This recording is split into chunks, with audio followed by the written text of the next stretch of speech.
Estamos.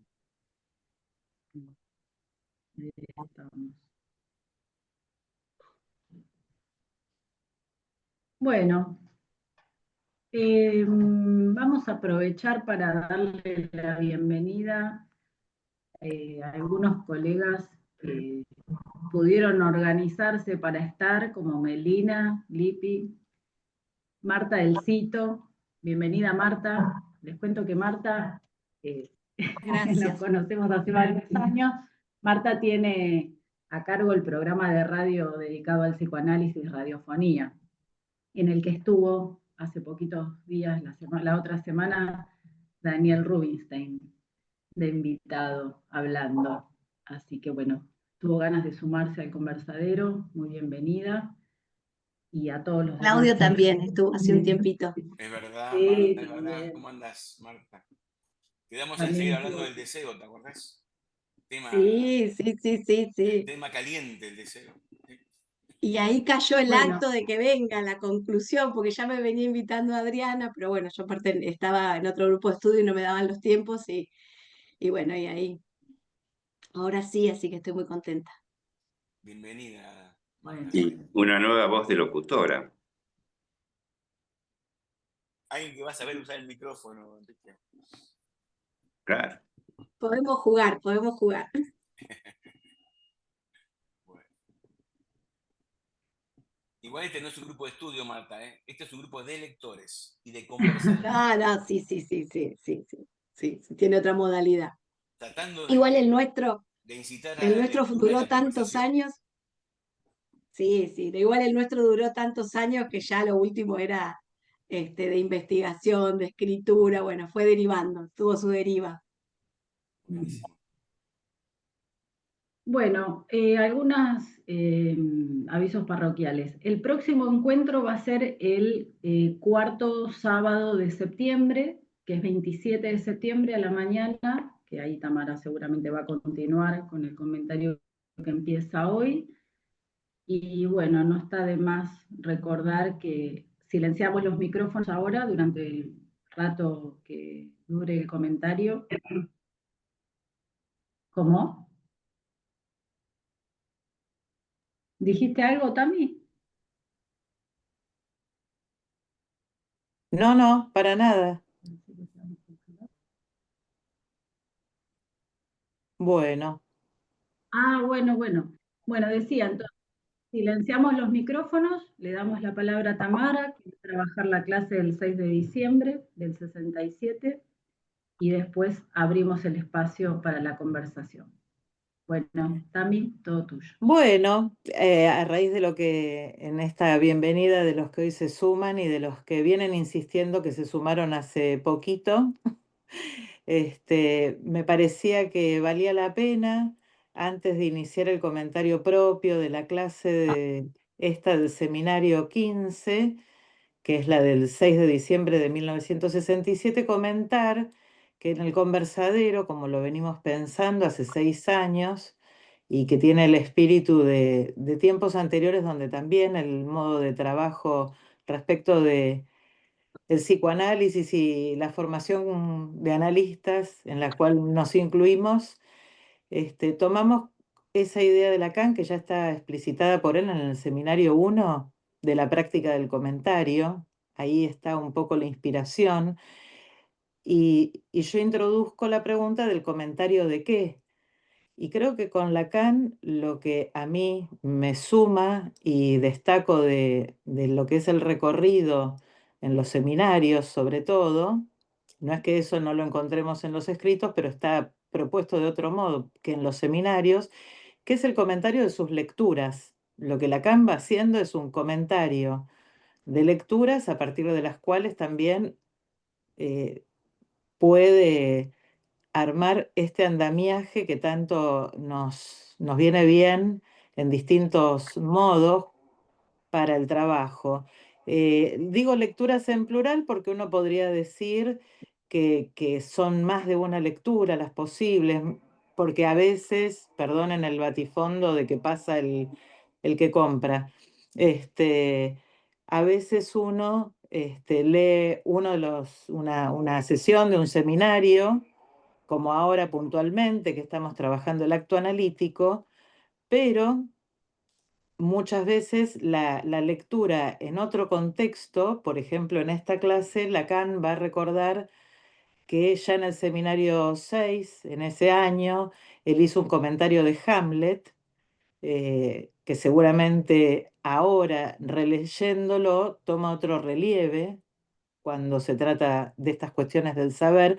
A mí me parecía interesante porque no tenemos por qué suponer que todos los que estamos acá, algunos sí, porque en el conversadero hace algún tiempo trabajamos algunas de las clases del seminario 6, Silvina apuntó alguna, Diego, que hoy no pudo acompañarnos, alguna otra, yo otra, no las de Hamlet justamente, pero están ahí, y hay una invitación a leerlas para quien tenga el gusto. Son, eh, diría que como un recreo, mientras leemos al 15, pueden parecer, a la luz de hoy, un lindo recreo, y donde también uno puede recrear esta lectura de Hamlet que propone Lacan.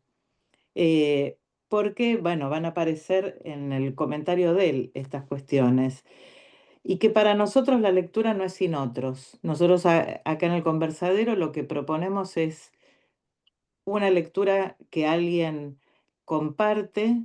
Yo hoy voy a compartir lo que pude ir leyendo, y que el dispositivo psicoanalítico siempre es con otros. Por eso son lecturas conversadas, y que en algún momento alguien toma la posta de su lectura para abrir la conversación. No hay otra intención más que esa. Em, Hay quiero citar algo que siempre lo tomo de las citas que hace Claudio respecto de Roland Barthes, que a mí me parece que vale la pena. A propósito de esta clase, que al final Lacan va a tomar un texto de Winnicott, que va a quedar seguro para nuestro próximo encuentro, Claudio siempre hace el recordatorio de eso que Barthes dice en el placer del texto, que si alguno no lo leyó, yo después lo mando cuando terminemos por el grupo de WhatsApp en PDF. A mí me gusta leerlo en papel, pero para los curiosos que no lo tienen, y hasta que uno lo puede comprar, por si no tenemos la posibilidad, lo mando en PDF. Pero ahí en el placer del texto, Barthes dice que un- un- una parte de la lectura deseable, diríamos hoy con el tema del deseo que traía Marta, y a propósito de Hamlet, es poder levantar la cabeza, que el levantar la cabeza en el momento de la lectura también permite poder tener una lectura que no es de obediencia, sino de algún tipo de crítica, y de poder pensarla. Y va a estar bueno tener en cuenta esto para cuando llegue el momento de Winnicott, porque hay algunas cuestiones que yo voy a retomar a partir de poder pensar que cada tanto hay que levantar la cabeza, porque si no, repetimos y no leemos.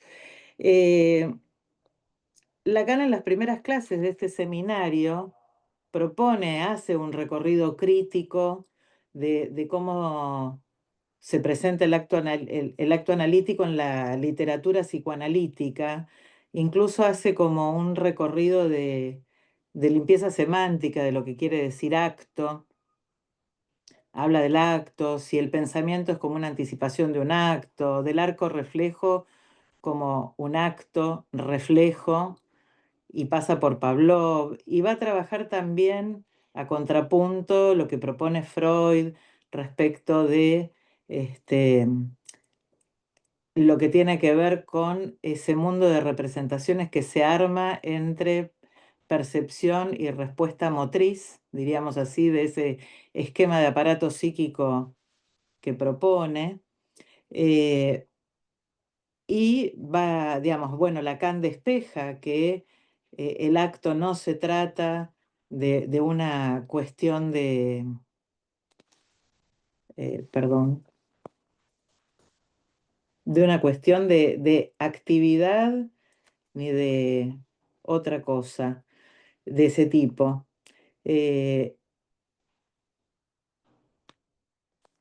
Dice, yo pensaba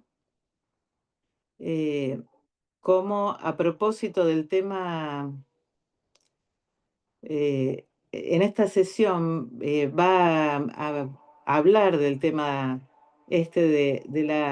a propósito de la representación, va a hablar de una representación teatral, porque es una obra que él menciona al comienzo de esta clase, que tiene por nombre Rosencrantz y Guildenstern han muerto, es de Tom Stoppard, o Stoppard, no me acuerdo. Es una digamos, es una obra de teatro que va de la mano de Hamlet, donde estos dos personajes que tienen un papel muy secundario en lo que uno lee en el texto de Shakespeare, le dan una vuelta. Y es interesante cómo a través de ellos, por eso Lacan dice que esto le va a permitir que se ponga en juego algo que, digamos, estas distancias que tienen que ver con lo que él llama la matesis, como ese modo de aprehensión, de saber y de aprehensión. Y ahí Lacan, digamos, les cuento brevemente que en ese texto es una obra de teatro que en tono de comedia absurda narra los sucesos de Hamlet, pero desde un punto de vista de estos dos personajes secundarios, que son dos cortesanos que habrían muerto al llegar a Inglaterra, o sea, al comienzo de la obra. Sin embargo, paradójicamente, cuando uno lee Hamlet es recién en la última escena, mientras la mayoría de los personajes ya principales ya están muertos: Ofelia, Laertes, Gertrudis, Claudio, el propio Hamlet, cuando un embajador de Inglaterra llega y reporta que estos dos personajes han muerto. En esta obra, a diferencia de esta, ellos son los que tienen todo un diálogo muy interesante, digamos, primero, antes de todo este desarrollo. Incluso hay en el comienzo de esta obra, después yo intenté bajarla, pero no pude todavía sacarla para que esté para todos. Por ahí puedo pasar el enlace, quizás eso logre, pero todo el principio es muy interesante o curioso, por lo menos para mí, que estos dos personajes están jugando al caro cruz, donde uno siempre gana y el otro siempre pierde. Este es el principio del diálogo y, digamos, cómo se reparte esto de que uno está plenamente lleno, el otro plenamente vacío de la moneda que gana. Digo como curiosidad. Bueno, entonces, bueno, esta matesis de la aprehensión del saber en psicoanálisis la va a proponer en tres tipos. Uno es Yo leo, uno podría decir el título Yo leo, y que él la propone como esta teoría de la reminiscencia que evocaba en el Menón, que es lo que para quienes quieran, pueden remitirse a nuestro encuentro anterior que Adriana comentó.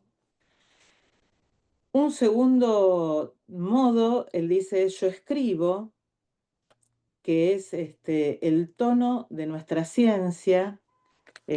Acá, por las dudas, yo en mi versión tenía tomo y es tono, digo, para cuando dice la segunda diferente, que es presentificada en el tono, es la palabra apropiada del progreso de nuestra ciencia, es un yo escribo, digo porque en mi versión estaba tomo y no se entendía bien, sino aquí luego es donde comenta y cita a Hamlet, a su trabajo, como dice él, sobre el cual me he abocado ampliamente a la localización del lugar como tal del deseo.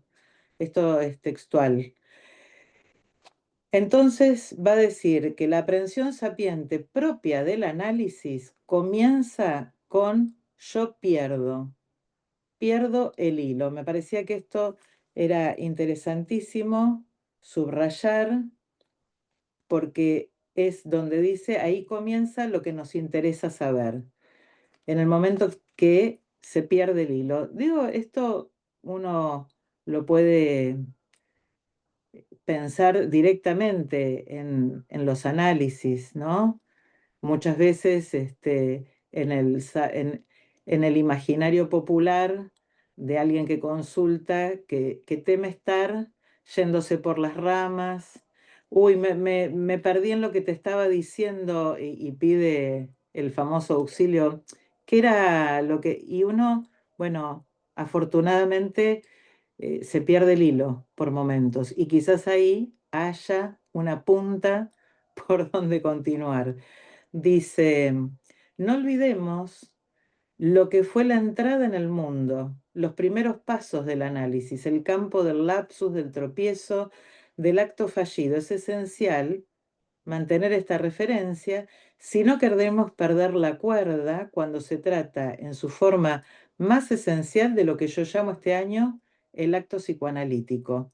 Me parece, bueno, esto era un poco lo que propusimos al anunciar esta sesión del seminario, este encuentro, porque va a ser de la mano del acto fallido, de este primer modo del acto sintomático, como va a decir después, de este modo por el cual con Freud nos introducimos en esta cuestión. Dices, y a mí me pareció interesante porque se pregunta por lo que hace 4 años, o sea, desde el seminario 11, es un acto analítico. No es que, digamos, me parece que hay un corte ahí interesante en la retórica de Lacan, porque hace una marca ahí respecto de aquello que fue un momento de quiebre, de corte y de poner más énfasis en lo que hace a preguntarse por el lugar del analista, porque lo que va a empezar a decir es que la enseñanza, por ejemplo, en la universidad, como dice acá, vendría a ser la tesis. Una tesis, de hecho, quizás muchos están atravesados por ese tiempo de la universidad, que a algunos no nos tocó al terminar la carrera universitaria hacer una tesis como les toca ahora, pero muchos después consiguen pasar por la experiencia haciendo maestrías y doctorados, donde de lo que se trata es de una tesis. Me parece que está bien destacado por Lacan que la enseñanza, particularmente universitaria, se trata de una tesis y que eso no es un acto. La tesis, dice Lacan, no es un acto, pero toda tesis supone una antitesis o antítesis. Y dice, aquí puede comenzar el acto.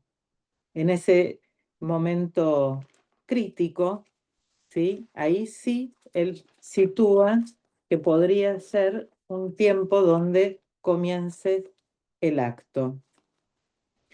La hipótesis que lo guía es que las tesis que están planteadas en la teoría analítica, en esas tesis hay un desconocimiento respecto de lo que es el acto analítico.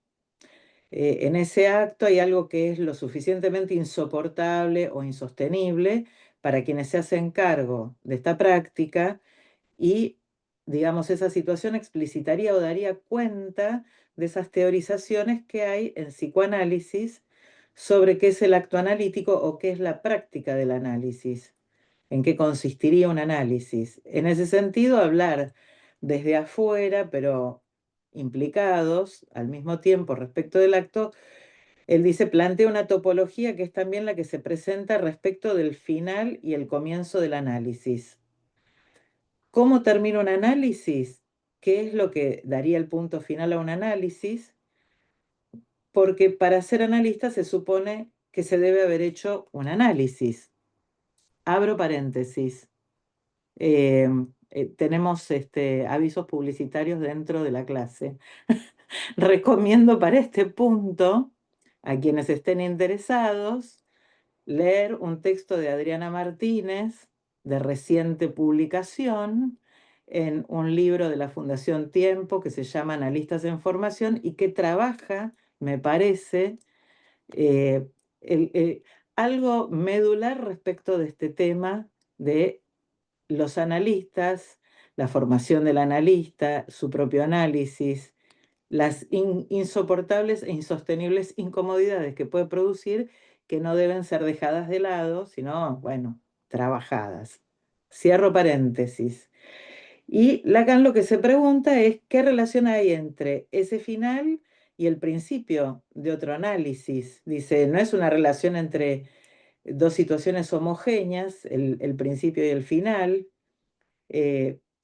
Adriana, en la sesión anterior de este seminario, es donde Lacan habla de fingir olvidar y dice, si hay algo de una dimensión de acto en lo que daría inicio a un análisis, no puede ser homogéneo o similar a la salida. De alguna manera habría que estar olvidando lo que fue esa salida, lo que fue esa experiencia para volver, porque estaba la pregunta de si cae, digamos, un sujeto, supuesto saber, entonces, ¿cómo uno podría iniciar otro análisis de lo que ya ahí cayó? Bueno, hay distintas caídas y distintas pérdidas, distintas caídas que implican las entradas y salidas para el lado de analista y analizante.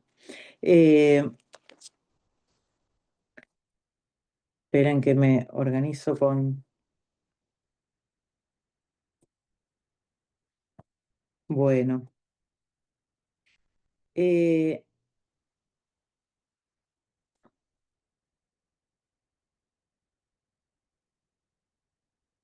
Va a decir, leo directo acá que dice, el acto, digo, lo leo como lo dice Lacan, que siempre está mejor enunciado. El acto psicoanalítico designa una forma, una envoltura, una estructura tal que de algún modo suspende todo lo que está instituido hasta ahora, formulado, producido como estatuto del acto en su propia ley. Dice, si no hay nada tan logrado como el fallido en cuanto al acto, eso no quiere decir, por lo tanto, que una reciprocidad se establezca y que todo fallido en sí sea el signo de algún logro, quiero decir, logro del acto. No todos los traspiés son interpretables, es evidente. Me parecía interesante cómo Lacan va a armar, va a proponer esta posición diferente respecto de quien viene a la consulta no es lo mismo como lo llamamos. Por supuesto que todos recordamos esos primeros seminarios donde Lacan toma como punto de lectura a un contemporáneo, que era Balint, que hablaba del cliente y que seguramente a todos nos espanta un poco la denominación, pero saliendo de esa que parece como espantosa y todos podríamos acordar, no, por favor, ¿cómo lo vamos a llamar cliente a quien viene a consultar? Bueno, psicoanalizado tampoco, dice Lacan. Y me parece interesante esta posición de transmisión de Lacan de qué lugar ocupa el analista y qué lugar le damos a ocupar al otro, porque llamándolo, dice, psicoanalizado, termina siendo un lugar pasivo donde viene a que el analista le diga de qué se trata lo que le pasa. Hasta podríamos decir cómo podría tratar de que no le pase. Y Lacan lo que dice es un psicoanalizante, él es el que habla y propone un hacer del lado del psicoanalizante, el acto del lado del analista y un hacer del lado del psicoanalizante, que no es el psicoanalizado que va a ir ahí a que le hagan algo. No, no hay nada que le tengan que hacer, va a tener que ponerse a hacer algo para que allí ocurra. Bueno, a mí me gusta esto que trabaja sobre la operación poética, porque acá para los que alguna vez causar el deseo de leer algo del seminario 6, de las clases que trabaja Hamlet. En la clase del 4 de marzo de 1959, titulada por la edición de la versión Paidós, que les ponen títulos como si fuesen capítulos o cuentos separables, pero para la orientación en la búsqueda sirven a los fines de la edición. El acto imposible dice en la página 275 al terminar: sostengo y sostendré sin ambigüedad, y al hacerlo creo estar en la línea de Freud, que las creaciones poéticas engendran las creaciones psicológicas más que reflejarlas. Así que la poesía en psicoanálisis nos compete. Hay algunas muy buenas que hemos estado intercambiando, algunos que van regalando alguna poesía en el grupo de WhatsApp.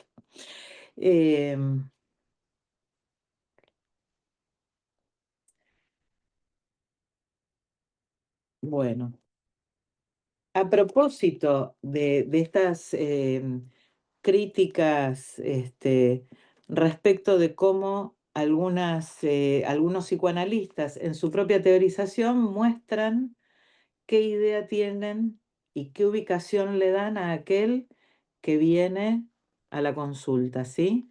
Entonces, cita a un texto perdón, acá lo tengo anotado más claro, un texto de Rapaport, que ya lo había en otro momento citado. También va a mencionar uno de Erik Erikson, sobre el sueño ejemplar del psicoanálisis, que trabaja sobre el sueño de la inyección a Irma, para luego proponer que hay una confusión que tiene que ver con el tema de la insatisfacción, a ver, si de lo que se trata es de que el paciente recupere. Recuerdo el tema de la felicidad que estuvimos intercambiando, pero donde se produce esta dificultad en algunas teorizaciones respecto de si de lo que se trata es de recuperar alguna satisfacción, de qué tipo, y dejan, a mi criterio descuidado en algunos casos, lo que tiene que ver con lo que va a operar a partir de la teoría, de las propuestas que hace Lacan respecto de la distinción claramente que está en Freud, pero Lacan me parece que la puede formalizar mucho mejor, entre placer y satisfacción, que implica un goce. Dice Lacan: al comienzo está la insatisfacción. No es esto, no es que el individuo viviente corre tras su satisfacción.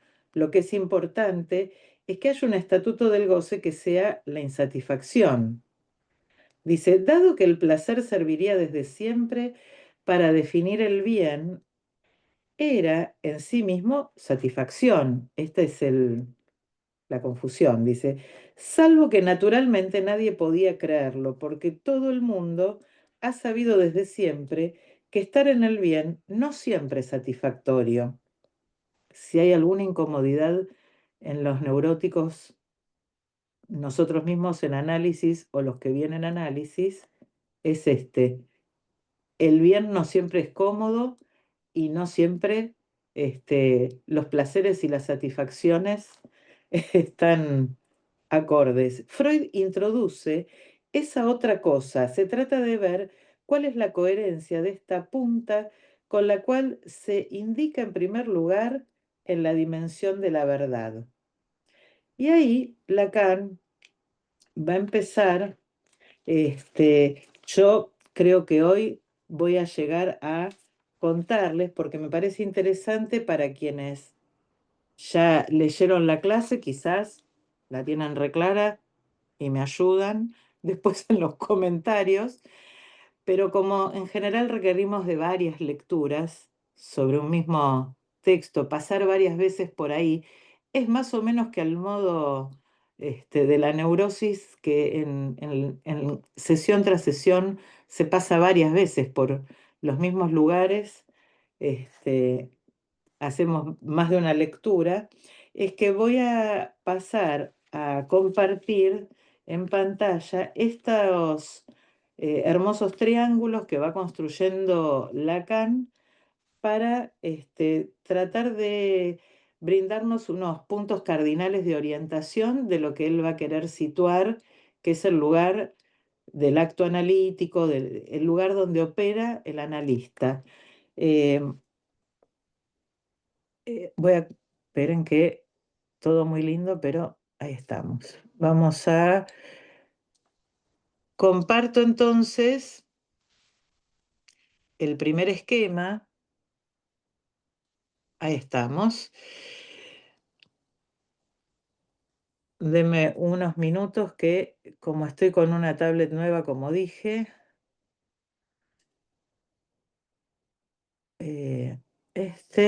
bueno, entonces Lacan acá, les voy a ir relatando, va a decir, sobre este esquema, él va a ir distribuyendo las 3 dimensiones del síntoma. Esperen un segundo que corro la barra. Las 3 dimensiones del síntoma de las que estuvo hablando a propósito del acto sintomático. La primera es el sujeto barrado, definido como siempre entre los significantes, entonces lo va a ubicar. Parte de estos 3 que son imaginario, simbólico y real. ¿Sí? Perdonen, voy a otra de las imágenes que quería compartir, que no era esa. Acá.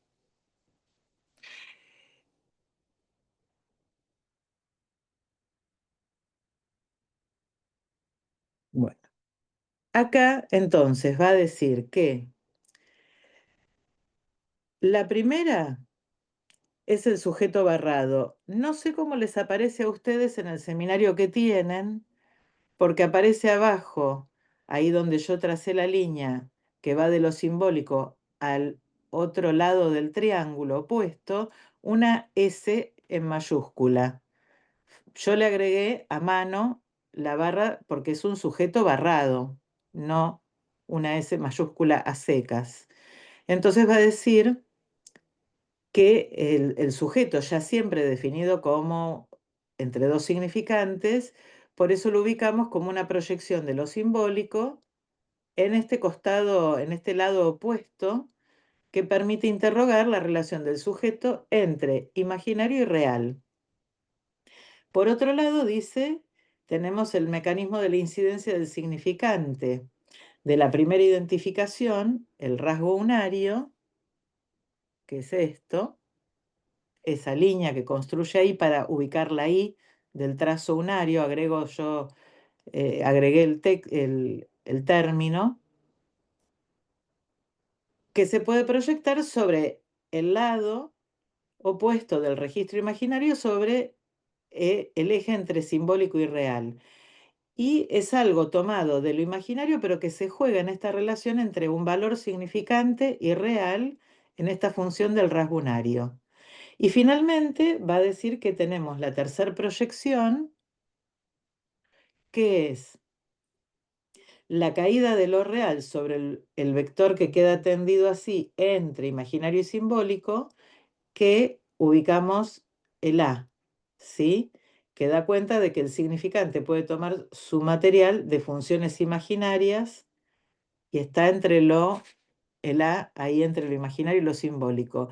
Lo que se construye acá, y entonces voy a poner este triángulo con estas líneas trazadas, producen otro que va a ser este.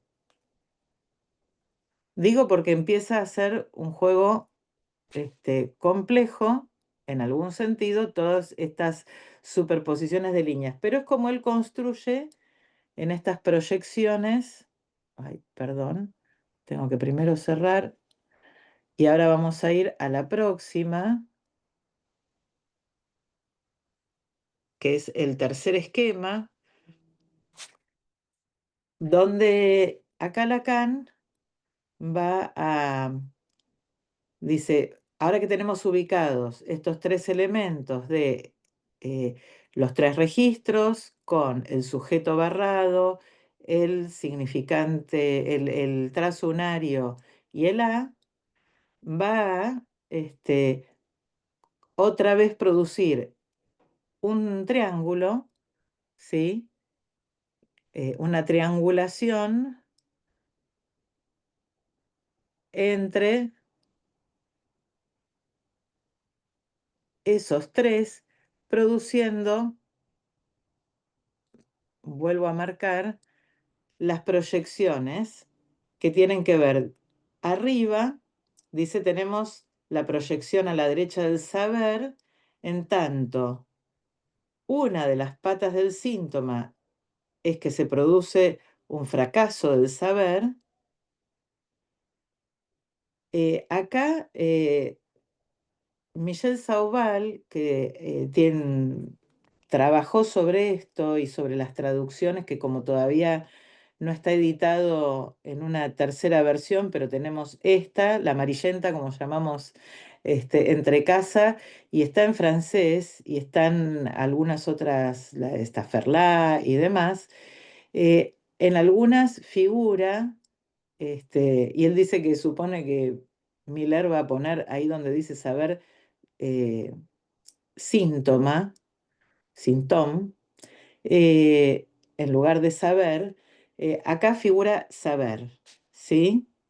Entonces, ese fracaso del saber implica la relación a la verdad y el juego de la verdad, que tiene que ver con esa proyección del punto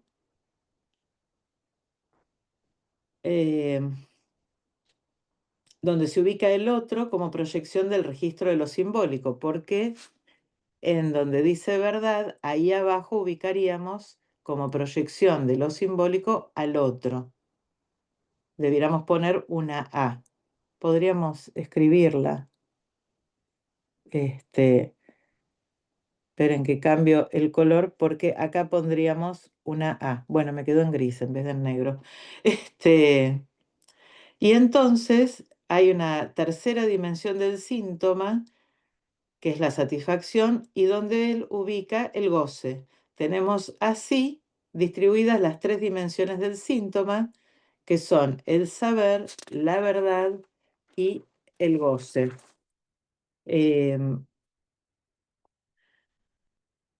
La ubicación de la verdad como distinta del saber es importante en relación a otro lugar respecto del saber. El saber en algunas de las propuestas de algunos psicoanalistas, hay una idealización del saber.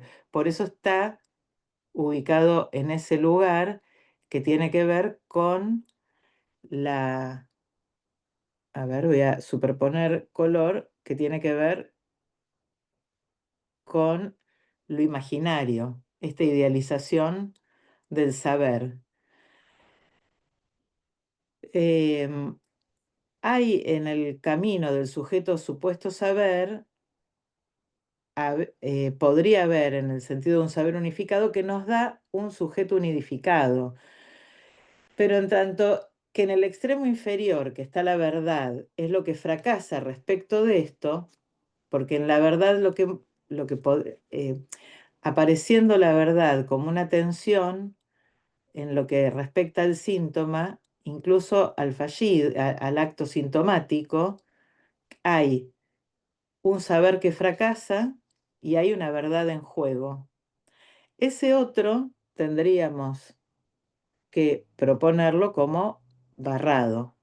Hay una verdad, pero el otro, no hay otro del otro. Esto es una de las clases de las que están en el seminario 6, que él hace referencia, y lo que se produce también en ese camino al goce respecto de este punto del registro de lo real es que pasa por el A como un desecho. Lo que está en juego es el principio del placer que haría barrera hacia cierta separación con lo real, hacia cierta separación de lo real con el goce.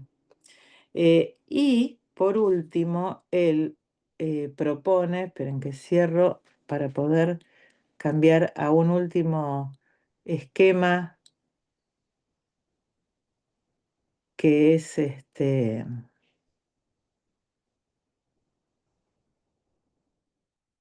creo que es espero no equivocarme. No, esperen. Me marca. Bueno, en el último esquema, lo que Lacan, acá ya tenemos los tres círculos, perdón, los tres triángulos, si quieren los marcamos con su diferencia. A ver, tenemos el que habíamos marcado acá, bueno, el que habíamos marcado, digamos, para ir teniendo la delimitación de los tres que se van armando, y lo que Lacan va a destacar como lugar del analista, como es ese triángulo central que dice, hay una ubicación de la verdad distinta del saber, o en relación a otro lugar respecto del saber. El saber en relación a su idealización, el rasgunario como función de idealización del saber que plantearía la posibilidad de llegar a un saber unificado en el camino del sujeto supuesto saber, si lo hubiese, pero debe caer, y este lugar central que queda delimitado entre el unario, el sujeto barrado, el A. Esperen que reviso mis notas. Bueno, entonces el lugar del analista va a estar en el medio, en esta zona gris, en el cruce de estos dos triángulos, que es el lugar del agujero, el lugar del deseo.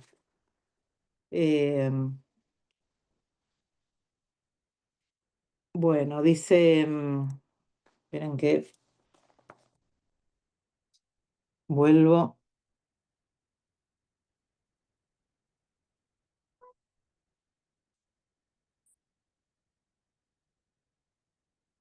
Ahí estamos.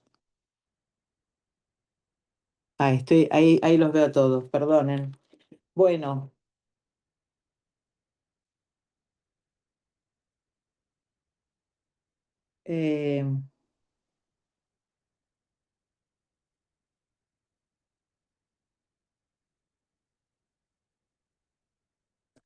bueno, esto que leo de Lacan, esto que intentaba explicar en este juego que va haciendo, como dice él, de los puntos de referencia concernientes a la función del síntoma, y entonces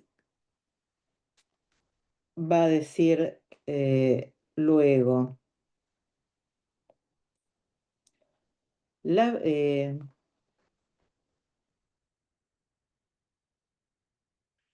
va a decir, el psicoanalista no se hace cargo de la verdad, no se hace cargo de la verdad precisamente porque ninguno de esos polos juzgable, más que en función de lo que representa de nuestros tres vértices de partida, saber que la verdad es la inscripción del significante en el lugar del otro, es decir, que la verdad no está ahí así nomás, no más que el goce, por otra parte, que tiene ciertamente relación con lo real, pero del que justamente el principio del placer está hecho para separarnos. Eso es lo que intentaba antes de marcarles. No sé si les parece Ahí, Tamara, disculpa que te interrumpa. Ahí estaría mal, me parece, la versión amarilla, pues para separarlos. para separarlos, perdón. A No, no, ver, porque aparece con N, efectivamente. Como si. Pero es a lo real y al goce, ¿no? El principio de claro, placer, separarlos. para separarlos, perdón, sí. Este, a mí, llegados a este punto, hay una referencia respecto de un texto de Claudel que hace referencia a esa pregunta fundamental que Pilatos le hace a Cristo, ¿qué es la verdad? ¿No? Y que Cristo, como por ahí después, si vos tenés ganas, Claudio, comentás un poco. No soy. Cristo le responde con parábolas que Sí, no. porque tengo mucha iglesia, che.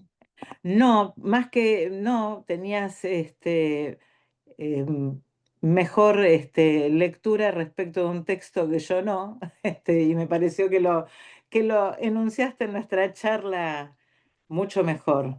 Pero bueno, el texto de Claudel, estábamos ahí a la pesca con Martín porque no está traducido, entonces por ahí después consigamos traducirlo, pero más allá de lo que Claudel dice, si vos, Claudio, querés contar, como me aclaraste respecto de esa escena relatada en el texto bíblico.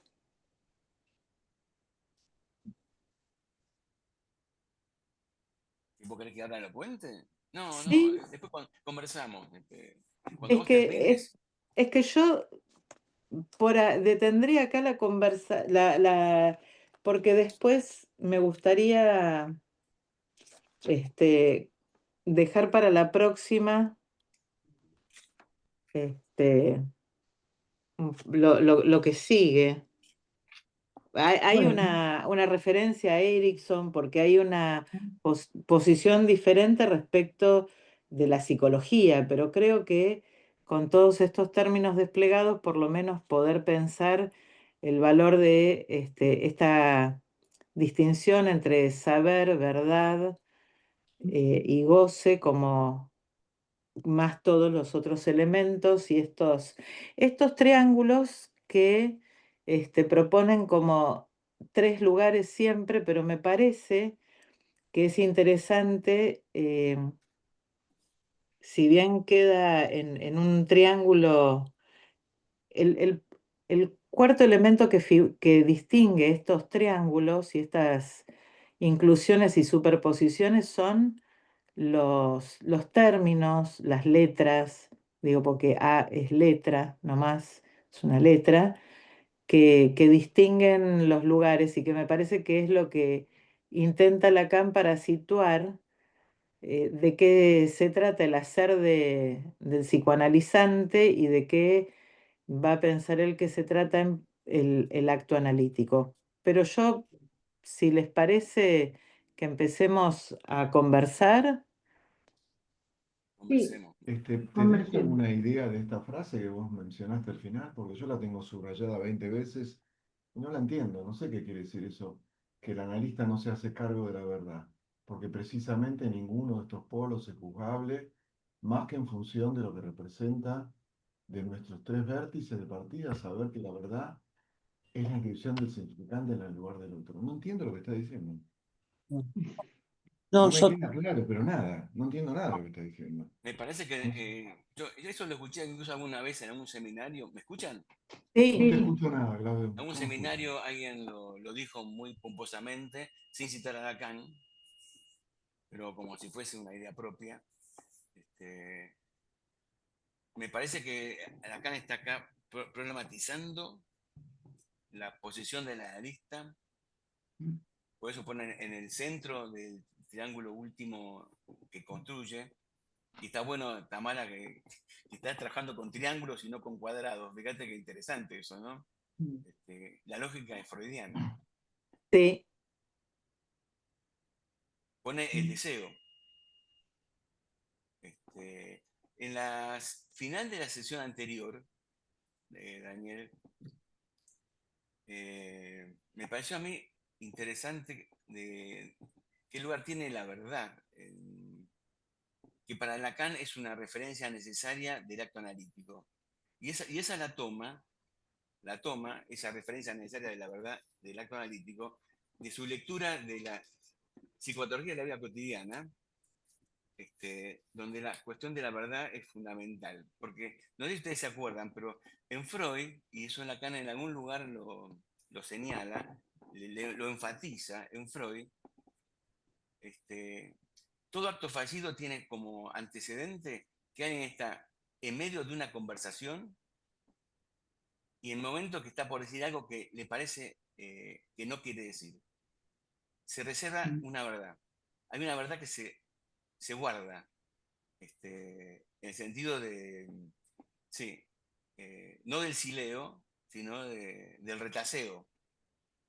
Es como en el diálogo que tiene Freud en el tren, hablando de Signorelli y los frescos, y de pronto Freud le parece que le incomoda ante su interlocutor decir algo respecto de que va a llevar al tema sexualidad y muerte, al tema del suicidio de su paciente, cosas que en la relación con el semejante no entran, se detiene.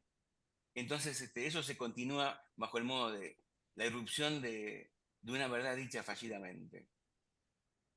Perdón, Ese diálogo, esa Pues, conversación, esa frase interrumpida, se retoma bajo el modo de retorno de una verdad que no se tiene, uno no es que se hace cargo en el sentido de que la tiene, sino de algo que irrumpe en esa contingencia.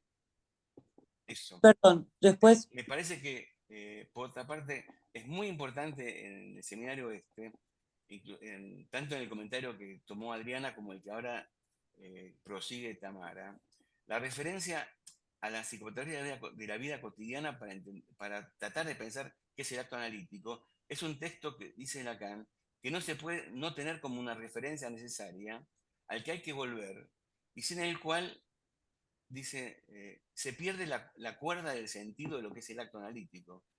Yo eso lo pensé por lo siguiente. Tamara enfatizó, Tamara, te agradezco mucho el comentario.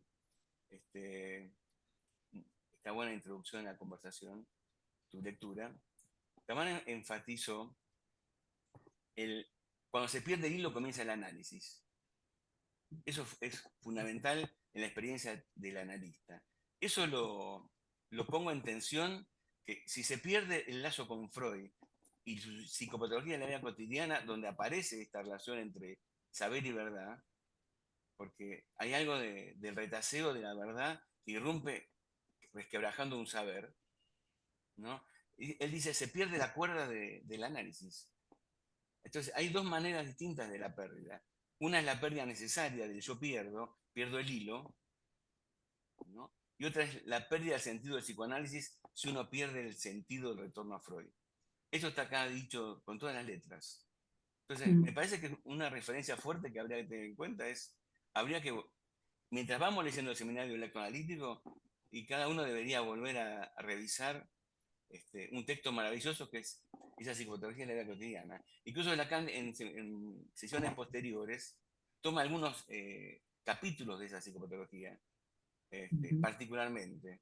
Y habría que ir a verlos porque son muy enriquecedores respecto de la pérdida, porque hay algo del sacrificio que va en esos capítulos.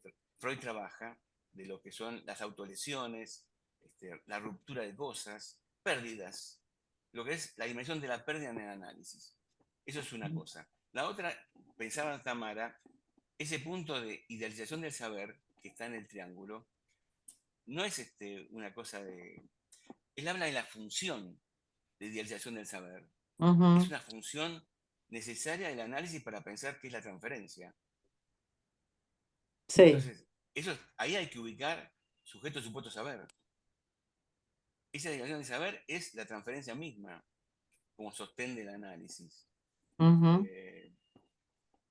No sé, la diferencia entre placer, goce, placer y deseo es muy freudiana.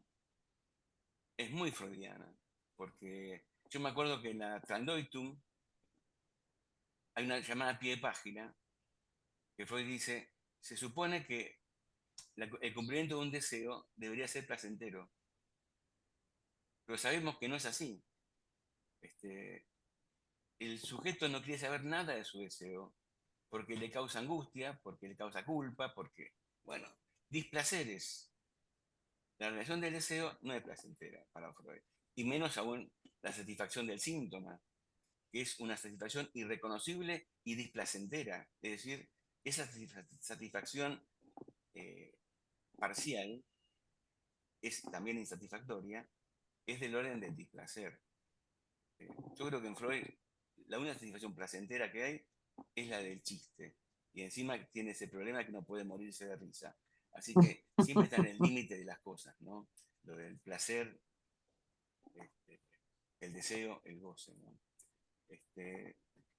Bueno, eso por ahora.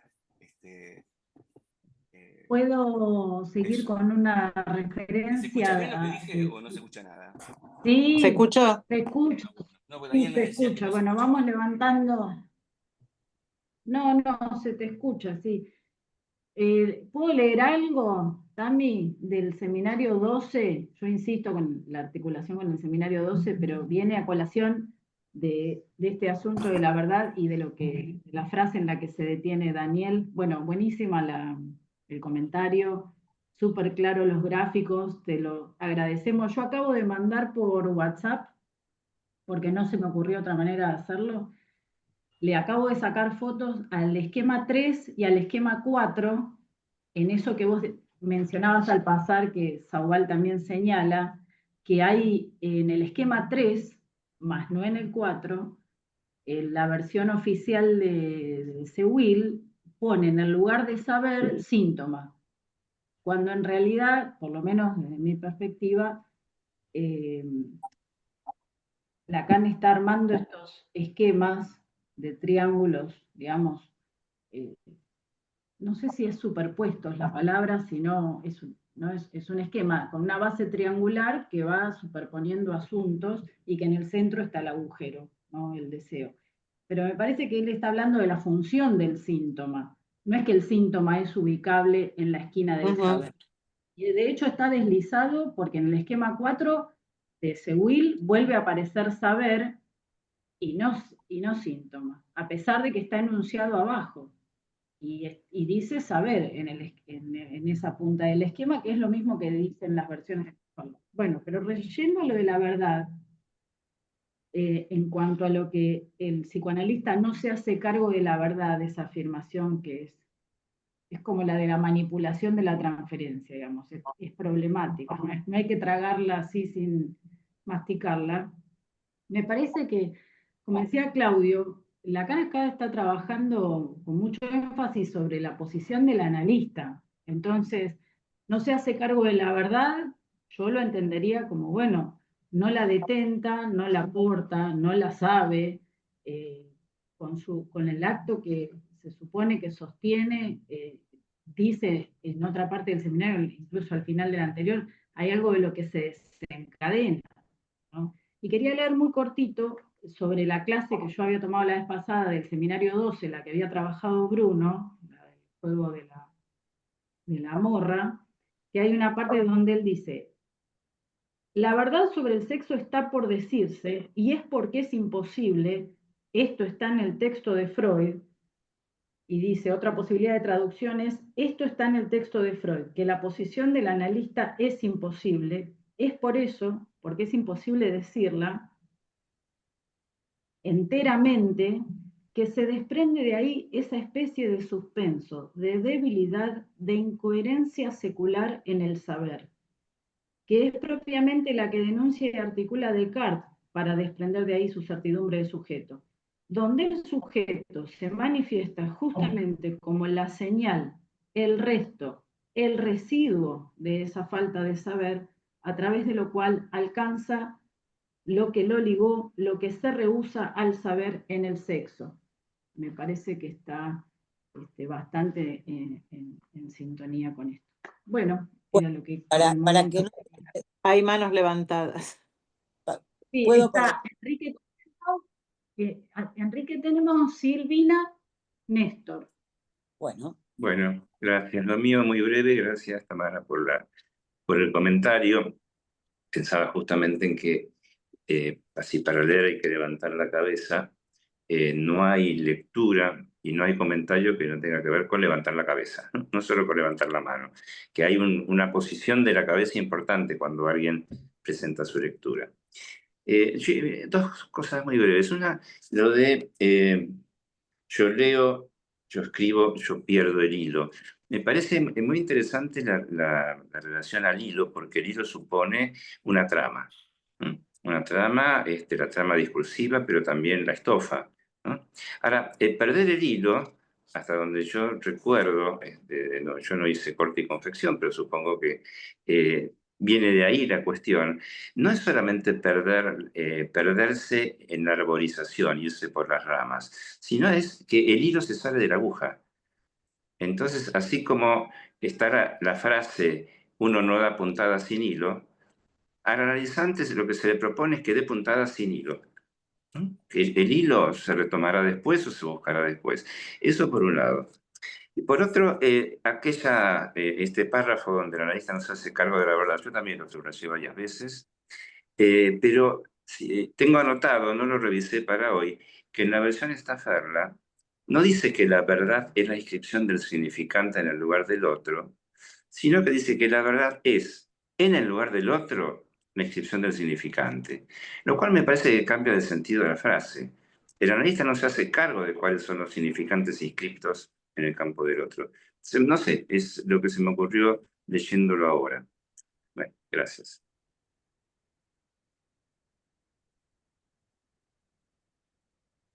Silvina. bueno.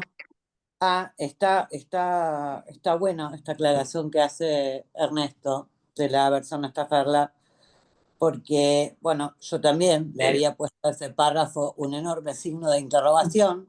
Perdón, la hizo Enrique, no Ernesto, pero si le doy más de crédito a Ernesto, Enrique, estoy acostumbrado. perdón, Enrique, perdón. Ernesto es el de la radio, por eso. Tenenbaum. Perdón, te confundí con el de radio con vos. Bueno, bueno, es para pensar después esta reversión, digamos, que trae Enrique, no Ernesto. Pero bueno, justamente también había puesto un signo de interrogación ahí en ese párrafo y me crucé con Diego a la mañana y le digo, ¿qué significa, no así como, qué significa que la verdad es la inscripción del significante en el lugar del otro? Que, y así, medio así, cada uno apurado con lo que tenía que hacer, él me dice, por eso decía después de Adri, lo asoció con Descartes también, asoció con esto de dónde ubica, que la verdad la va a ubicar Descartes, se la va a dejar a Dios, ¿no? En lugar de Dios.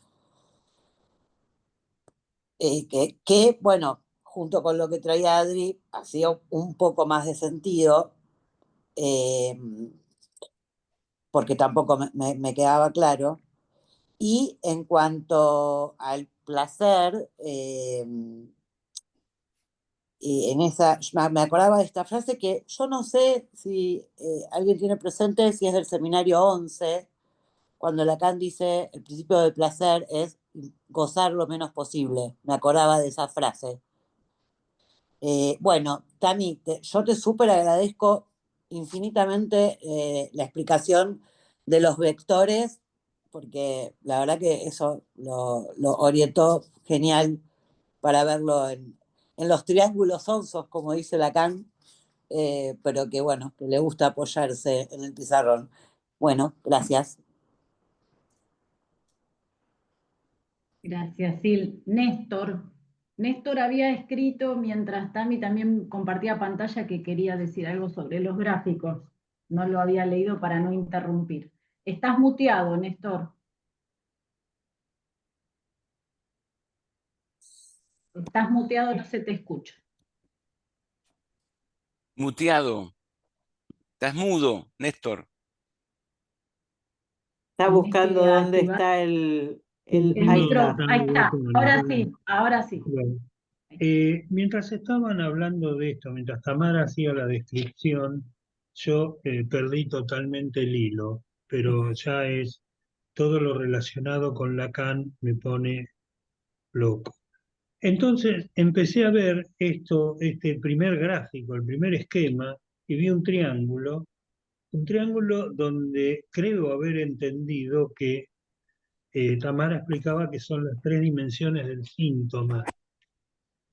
Y entonces, a medida que iba proyectándose los vértices en la otra línea o base del triángulo, me fui dando cuenta, quizá por mi formación matemática, que esto es como un método de reducción de dimensiones a conceptos elementales o variables, porque cada una de ellas va logrando una vez cada vez más chiquitito hasta llegar a algo que ya no se puede reducir más.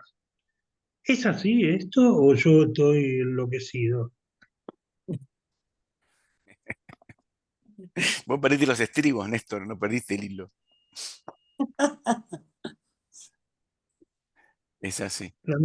Soy Es muy así, bruto. me parece buena tu pregunta, Néstor, y también lo que vas, lo que vas atando cabos para seguir con las metáforas, pero sí, hay un intento de ir formalizando de alguna manera algo que deje un punto irreductible donde ya tampoco se pretende que quede reducido. Pero bueno, es válido. ¿Puedo decir algo? Ah, acá ¿Le, Enrique pone un esquema fractal. le puedo decir Es- algo a Néstor? sí, No, me parece que estos esquemas intentan, no sé, ordenar dentro de lo que Tamara venía argumentando, la estructura del análisis, de lo que es la estructura del análisis. Por eso en el centro Tamara ubicaba el deseo del analista, ¿no? A mí me parece muy importante que el saber que aparece acá ubicado aparece como una del saber idealizado, ¿no? Me parece que Lacan no está en este esquema, por ejemplo, poniendo que no todo saber es idealizado. Está el saber no sabido del inconsciente, que es eso que se dice y de lo cual suele escaparse la verdad. Esto que Adriana decía, la verdad es lo que desencadena una interpretación, con lo cual no estaba antes. A mí me parece muy importante que Lacan plantee que respecto de eh, lo que es el supuesto saber, lo que es la manipulación de la transferencia, que es un término que podría molestarnos, pero la verdad que es un término que usa Freud en recordar, repetir, elaborar como manejo de la transferencia para pensar qué es lo que hace posible incluso la formulación del síntoma. Digamos, teniendo en cuenta la repetición y que el analista ahí de lo que se hace cargo es tolerar la repetición que a él lo implica y que eso hace posible que el síntoma se vuelva algo del orden de lo interpretable, porque si no, no hay síntoma en análisis. Entonces, en términos freudianos, y yo creo que también de Lacan, no hay síntoma sin transferencia y sin deseo del analista, porque es lo que hace posible que el síntoma adquiera lo que se llama el estatuto formal del síntoma, ¿no?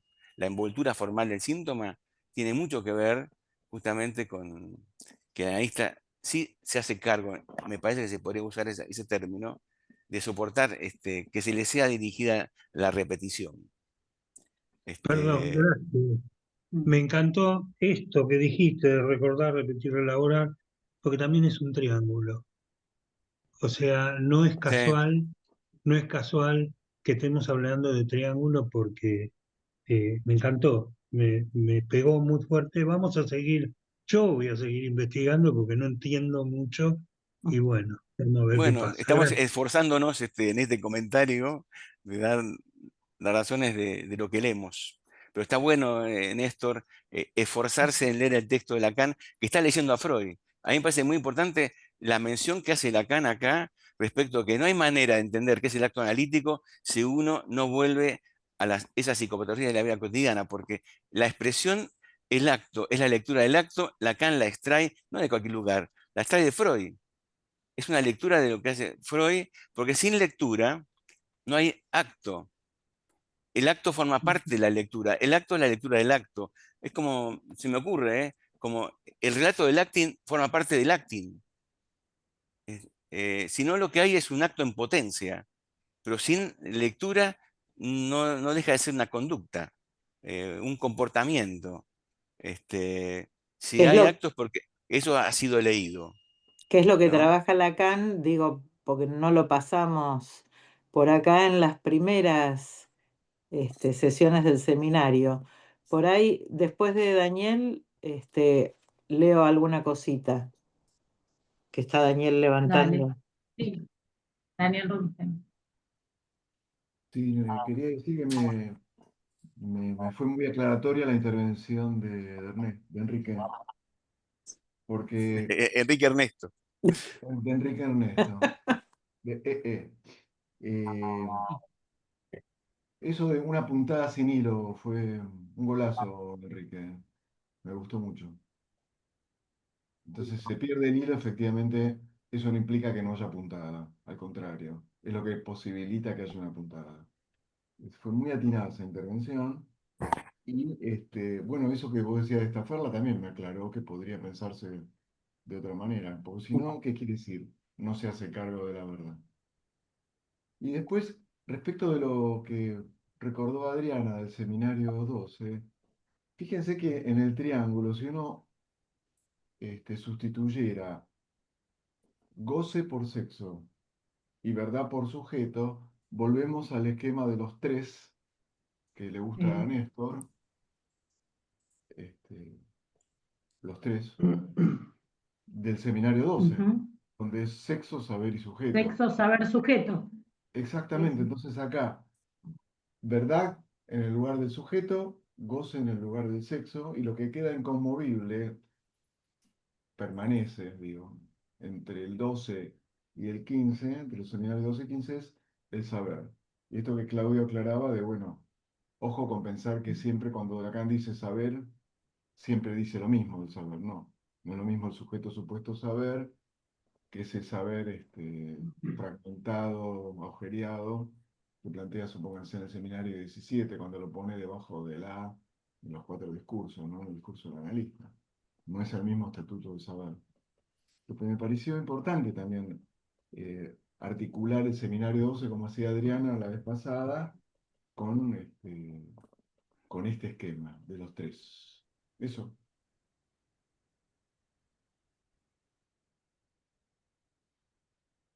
Tami, ¿vos querías leer algo? Porque la manito esta que Porque está levantada sería Martín. solamente para agregar, cuando Claudio estaba buscando en el seminario dónde estaba la parte donde Lacan hace énfasis en el acto fallido, que en la versión amarilla es en la página 42, cuando dice, si partimos de la referencia que di hace un momento, a saber que la primera forma del acto inauguradas por el análisis es este acto sintomático, del que se puede decir que nunca es tan bien logrado como cuando es un acto fallido. Cuando el acto fallido es supuesto, es controlado, se revela de que se trata, abrochémosle esa palabra sobre la cual ya he insistido suficientemente, que sale de ella reanimado, la verdad. Digo por lo que vos situabas de lo que retoma de psicopatología de la vida cotidiana y que ahí propone la verdad. Y lo otro es que en la siguiente página, digo, de la versión amarilla, traté de buscar a qué página se refería. Al final a mí lo tengo subrayado, no me olvidé de comentarlo cuando hablé del comentario de la operación poética que dice: interpretación y transferencia están implicados en el acto por el que el analista da ese hacer, soporte y autorización. Está hecho para eso, y dice: aun si el analista no hace nada, hay que dar, sin embargo, algún peso a la presencia del acto. Digo, por lo que del seminario 11 aparece como presencia del analista, acá habla de la presencia del acto. Me parecía un punto interesante para pensar juntos. No es que tenga todo pensado al respecto, pero se repite un término. No sé quién sigue en Adri, diga. Martín. ¿Qué tal? No, quería retomar algo que había señalado Sil, que yo también cuando leí, y bueno, y esto de Enrique de dar puntadas sin hilo, yo también cuando leí esa parte de que la verdad es la inscripción del significante en el lugar del otro, no sé si levanté la cabeza, pero debo haber hecho un gesto medio, la debo haber movido un poco. Me quedó picando eso. Y a partir de lo que decían recién, volví al comienzo, ¿no? En este tiempo que señalabas vos, en este nivel, Tamara, el del yo pierdo, donde ahí Lacan vuelve a hablar no de inscripción del significante, sino de desprendimiento de la incidencia del significante, ¿no? En el acto, en el acto fallido, algo de la verdad, esa verdad retaseada, como decía Claudio, retaseada por el yo, que retorna, se desprende, se desencadena. Lacan muchas veces, cuando habla de la dimensión de la verdad, habla más de desencadenamiento, de desprendimiento, ¿no? Que de inscripción. Pensaba entonces si no habría que pensar ahí como, no sé si hablar de tiempos, los tiempos de la verdad, ¿no? ¿Cuál sería, eh, incluso a propósito de la figura de la puntada, ¿no? Cuando la verdad, ¿qué de la verdad que se desencadena se inscribiría? ¿Por qué hablar de inscripción del significante? Tiene que ver con el tiempo que Claudio llamaba la lectura. El acto es la lectura del acto. Porque hay una afinidad entre verdad y sujeto, ¿no? Que tan pronto como la verdad se medio dice, se escapa, se vuelve a encadenar en varios significantes, en varios significantes seminarios. Creo que en el del semblante, por ejemplo, Lacan dice así, ¿no? Se pregunta por, bueno, el momento en el que la verdad se desencadena y cómo eso es intratable para el sujeto, ¿no? El sujeto eso se vuelve a encadenar, ¿no? Pensaba si habría que acá aparece eso como inscripción, no sé. ¿Puedo agregar algo? Inscripción, sí. Cuando hay puntada también, ¿no? Inscribir algo puede ser pulsándolo.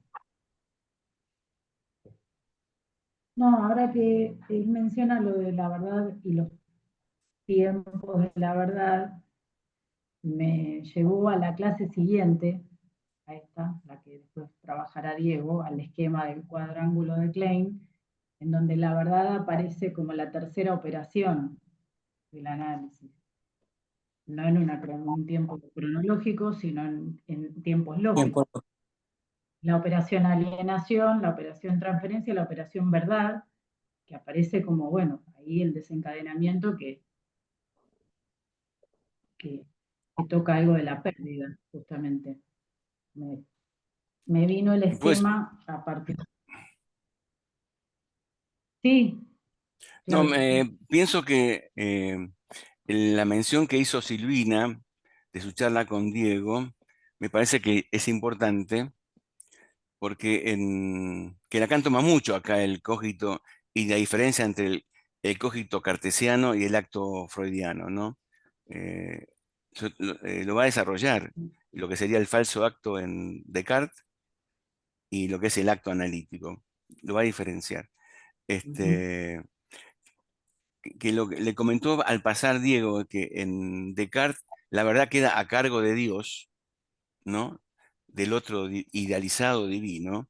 Me parece que eso sí que hace una diferencia con el acto analítico, porque la verdad, como vos estás diciendo, no preexiste, no está, no la tiene el otro, ni siquiera el otro de la transferencia, sino que está en el hacer del analizante, no porque esté ahí, sino porque ahí se va a desencadenar, ahí va a reaparecer, aparecer en su medio decir fallido, ¿no? Logrado, fallido, en la medida en que una intervención del analista genere esa estimulación del hacer poético. Me parece también importante que sostengamos esta diferencia que Lacan establece, que Tamara comentó, que el acto es una estructura, una envoltura entre un hacer analizante y que es analizante porque es el que hace, y un lugar que es de deseo y de causa, que no hace falta que se mueva, que es el del analista.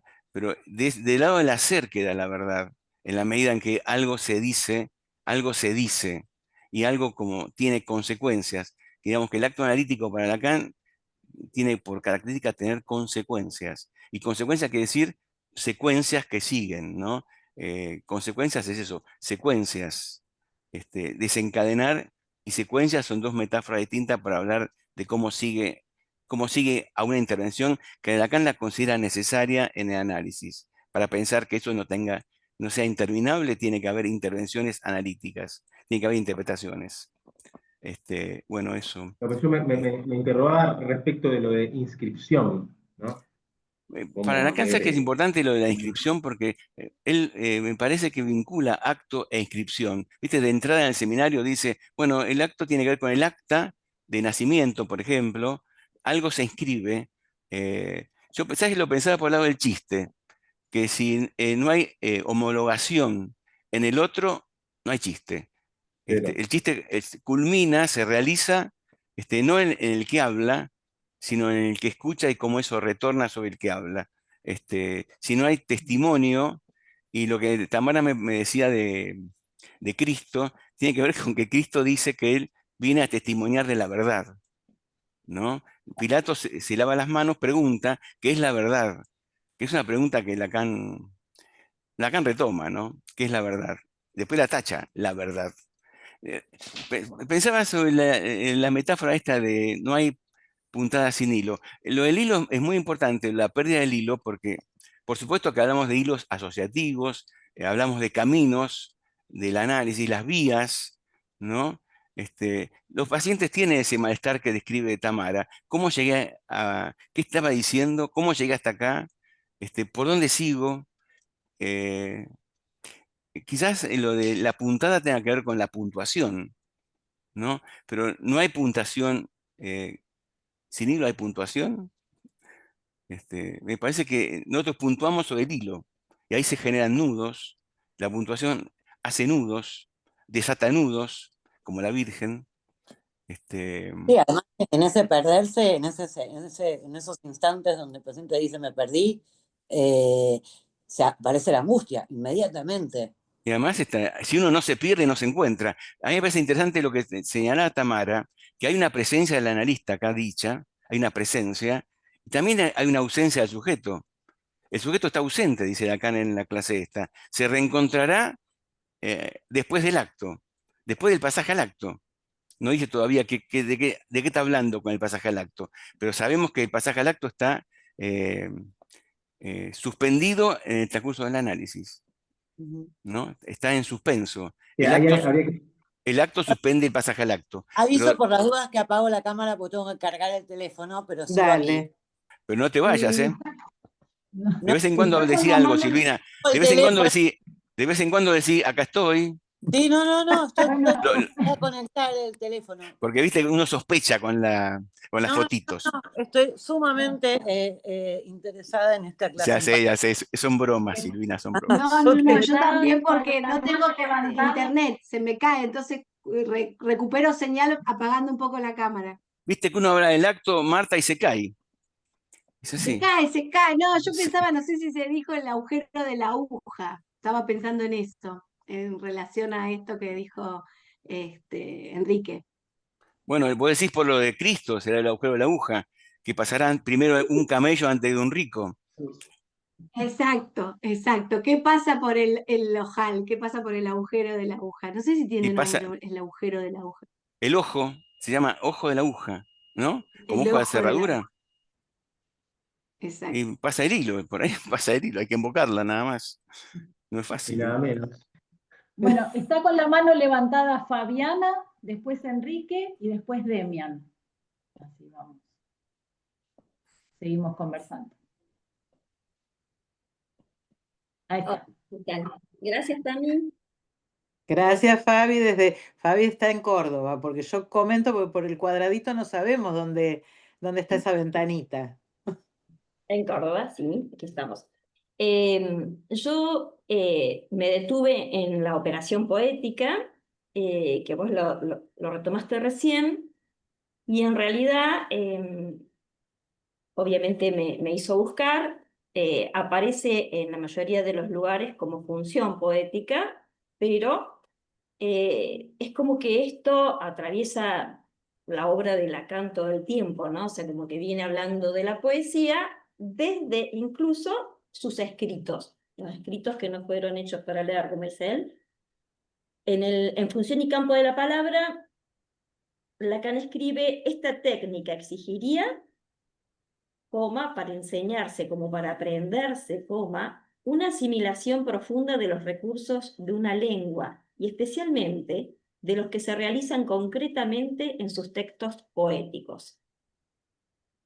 Y en esta época, a la altura de estos seminarios, como este seminario del acto, Lacan ya ha entablado una relación muy estrecha con Jacobson, quien asiste a sus seminarios, y Jacobson habla de función poética.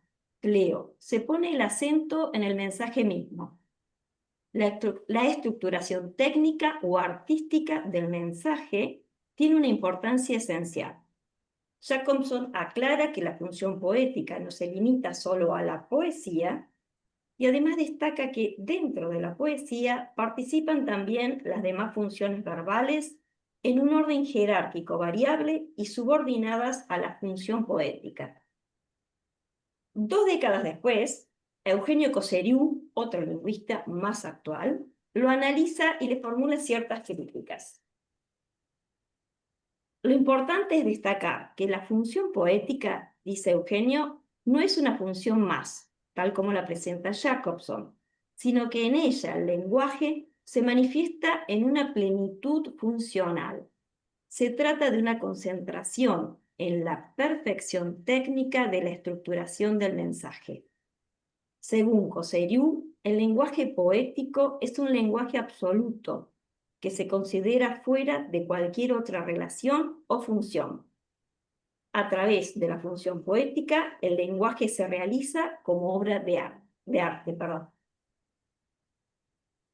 Yo pensaba que esto de realizarse como obra de arte está como muy relacionado con lo de acto, ¿no? O sea, en el caso del psicoanálisis, que es lo que me parece que Cosseriu como que lo pule más que Jacobson. Eso. Bueno, Gracias, Fabiana. Enrique y después Sí. Demian. Bueno, a partir de la pregunta de Claudio si hay inscripción cuando la puntada es sin hilo, se me ocurría, bueno, seguir un poquito con esa, no sé, ocurrencia, metáfora, no sé qué es. Porque puntada podemos bien referirla a punzón, a puntos, ¿no? Puntas de real. La marca del estilete, que tiene que ver con el estilo, son todas injurias sobre una trama, ¿no? La puntada. Y en relación a si hay inscripción, se me ocurría, bueno, si el acto es la lectura del acto, la inscripción no será la lectura de esa puntada, porque me parece que conviene, por lo menos a mí me sirve distinguir huella de marca de trazo, ¿no? como que a veces se toman como lo mismo y quizás no sean exactamente lo mismo. Cuando hay una puntada, es decir, cuando hay una marca en la trama, sin hilo quiere decir, como entiendo, sin que tenga un significante añadido, ¿no? A mi modo de entender funcionaría como aquellos restos de cosas vistas y oídas, esas marcas, o huellas, mejor dicho, de las que habla Freud, que en todo caso se hilarán en otro momento.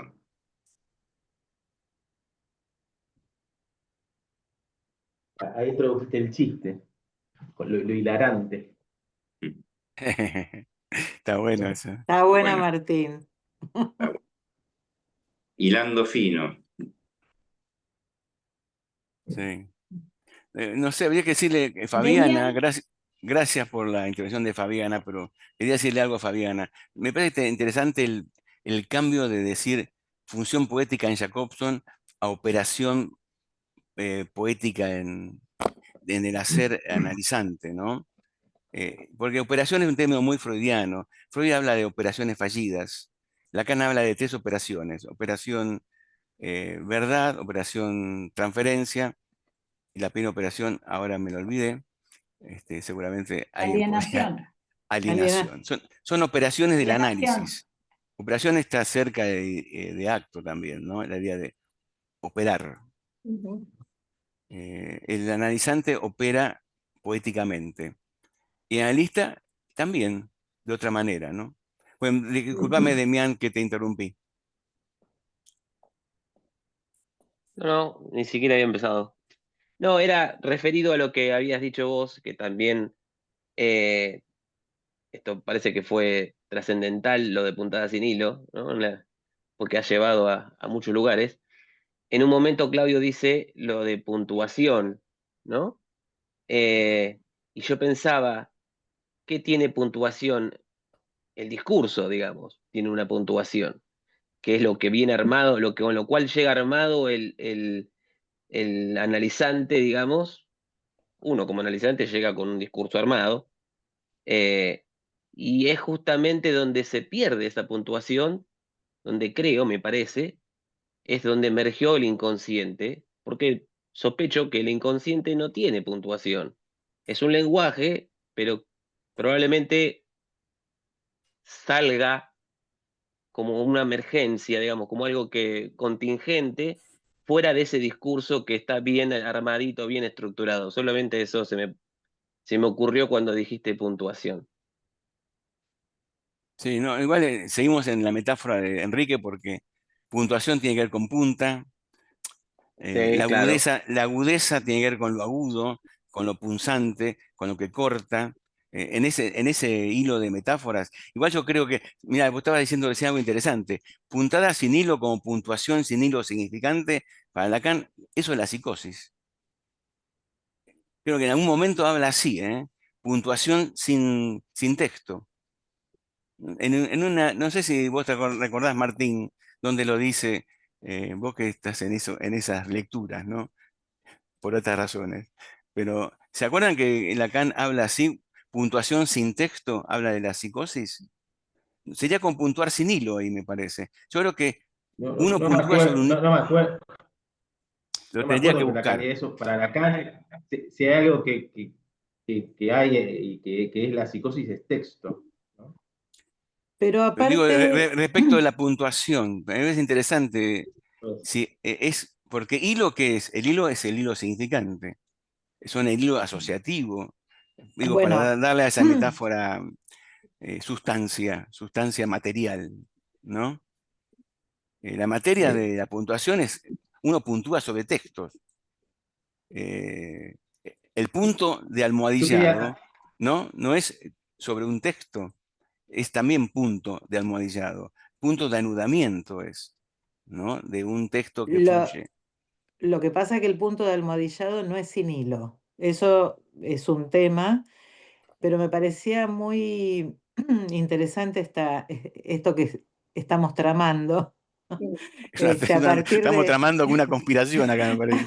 a partir de la, hablando de la psicosis. sí, esto que estamos tramando, nadie se sienta perseguido, no, pero me parece muy interesante cuando Enrique hace esta distinción de lo que punza, la marca, la huella, digamos, no es lo mismo huella, marca, y donde, bueno, la estofa que Enrique mencionaba, que la estofa es la tela, y, y esa, digo, para resolver por el lado de esas imágenes que sirven para, a los fines didácticos, como se suele decir, cuando una tela y otra estuvieron unidas por algún hilo y lo han perdido y quedan los pequeños agujeros por donde fue punzado para que ese hilo penetre, pero están descosidos, ¿no?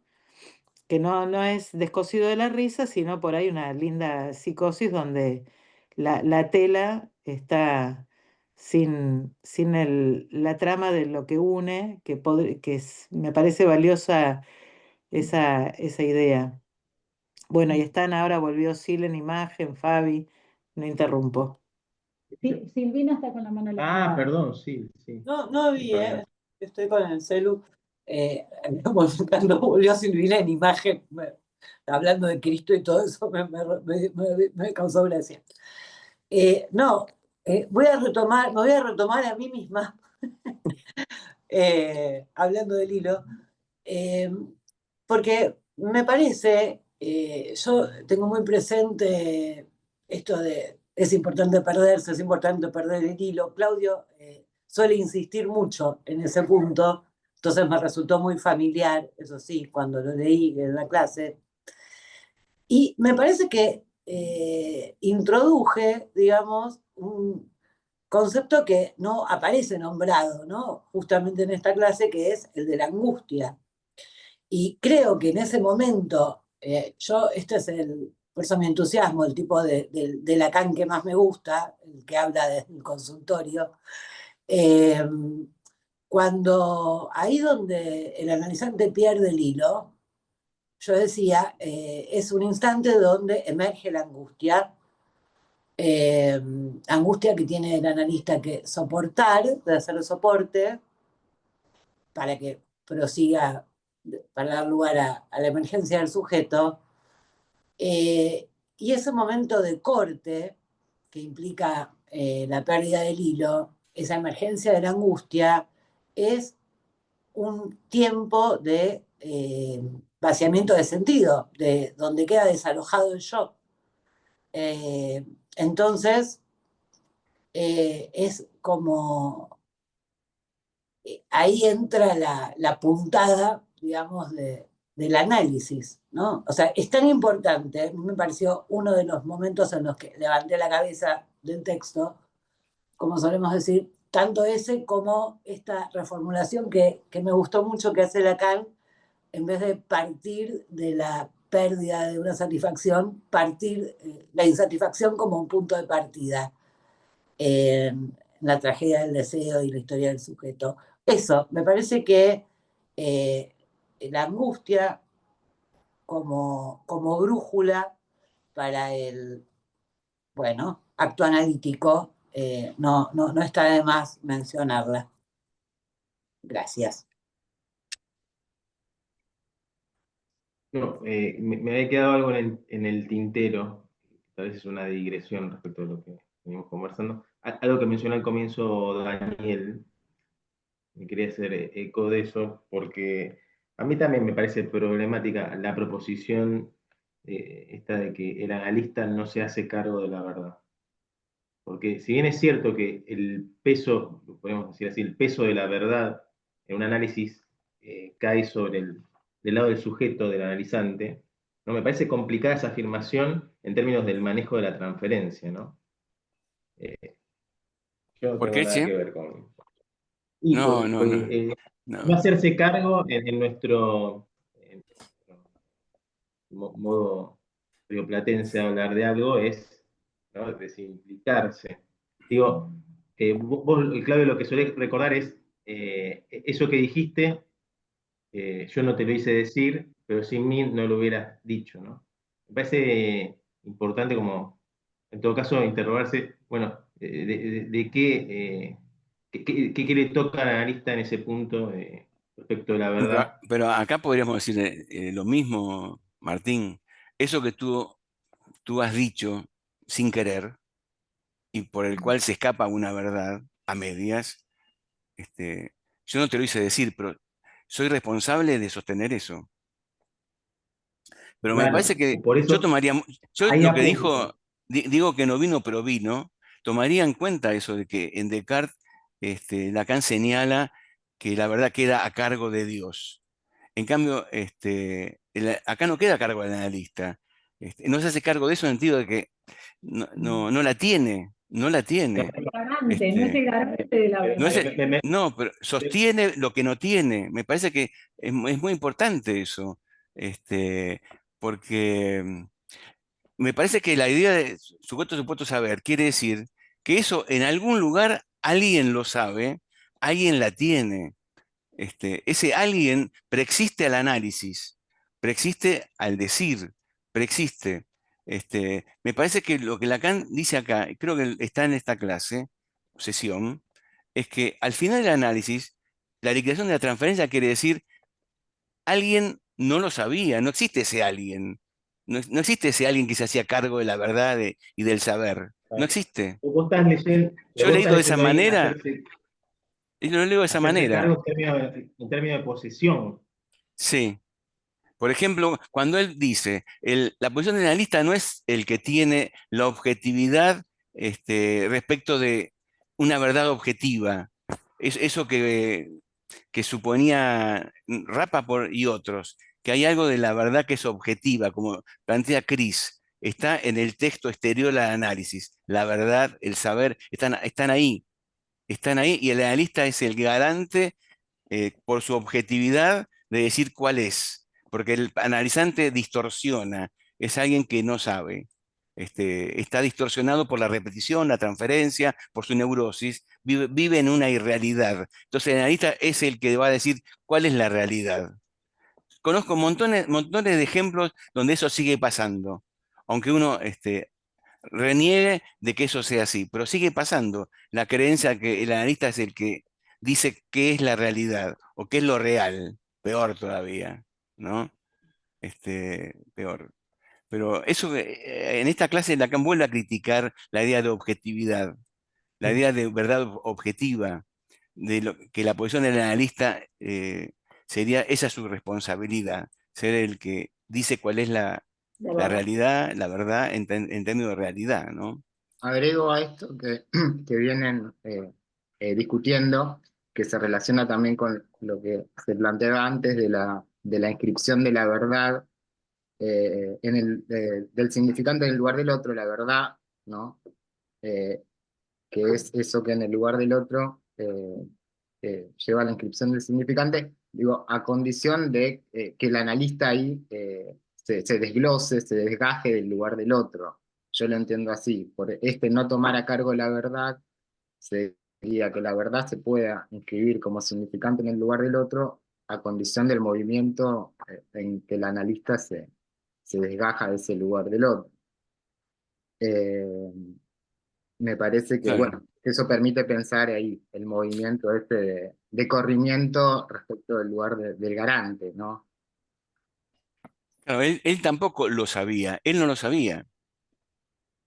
¿No? Está El bien. supuesto supuesto saber quiere decir que eso se sabía, Yo lo que tomaba desde estaba, otro lugar a eso. que estaba Me hacía escrito. ruido en el sentido de que ahí donde se desencadena, se desprende la verdad, ¿no? Me preguntaba, en términos del manejo de la transferencia, si hace la posición de analista, no sé si hacerse cargo de la verdad, pero de las consecuencias transferenciales que eso tiene, ¿no? Le Sí, toca sí. al analista soportar, digamos, las consecuencias, ¿no? En Sí. función de sostener. Em, el párrafo que... Hay, ah, ¿ibas a leer eso? El párrafo que habías no. dado y que tiene que ver con esto, con todo esto que estamos hablando de esta clase, donde Lacan dice: es inútil interrogarse sobre si el psicoanalista tiene derecho, en nombre de cierta objetividad, a interpretar el sentido de una figura dada por el sujeto asiente, el psicoanalizante, en esta operación poética. Inútil preguntarse si es legítimo interpretar o no ese hacer como confirmando el hecho de la transferencia.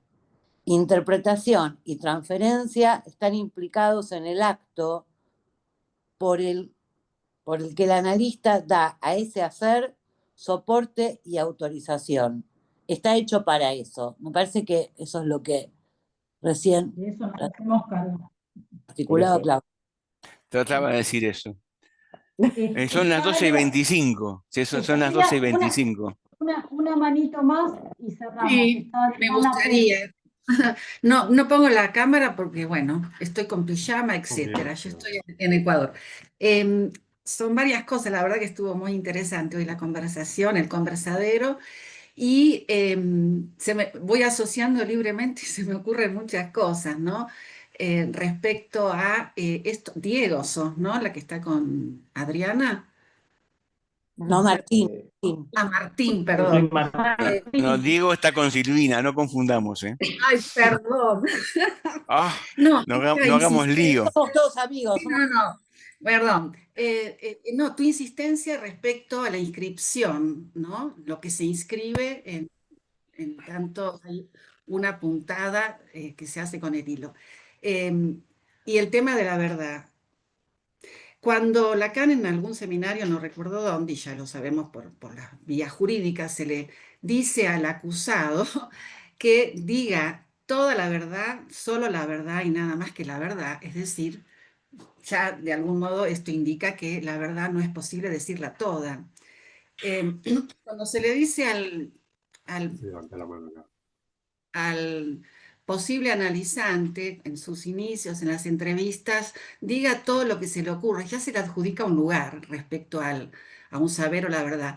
Y lo dejo como pregunta para pensar en esto que la verdad es engañosa, no es posible decirla toda, y lo pensaba entre la relación, lo que se escapa todo el tiempo, ese punto de real que conecta la verdad con un real, entre lo que sería lo imposible y lo que se inscribe como lo posible, lo que cesa de no inscribirse. Esto pensaba, hay un punto de la verdad que no cesa de no inscribirse y hay algo que cae en algún momento y sería lo que cesa de no inscribirse. Nunca sería del lado de lo necesario porque sería todo el tiempo la verdad y la verdad es imposible decirla toda. Bueno, esto es lo que me queda como pregunta para pensar la relación entre lo real y lo imposible y lo posible. Eso.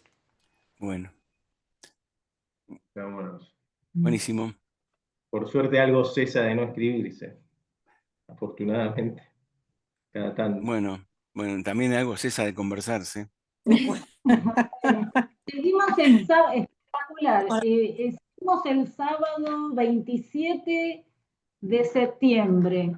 Con el comentario de Tamara nos vamos a zambullir en Winnicott. Sí, Sí, igual yo por las... volvemos a leer esta sesión, la volvemos a leer despacito. ¿eh? Sí, ¿Sí? Así la acompañamos mejor a Tamara. Sí. Y la referencia a la clase del seminario 6, y yo ahora estaba poniendo Del 12. texto si del 12 también, así que bueno, con todo eso, a leer si tienen ganas, y nos vemos la próxima. Gracias, Tamara. Perdón. A todos. Una remera de dar puntadas sin hilo no sale de acá, ¿no?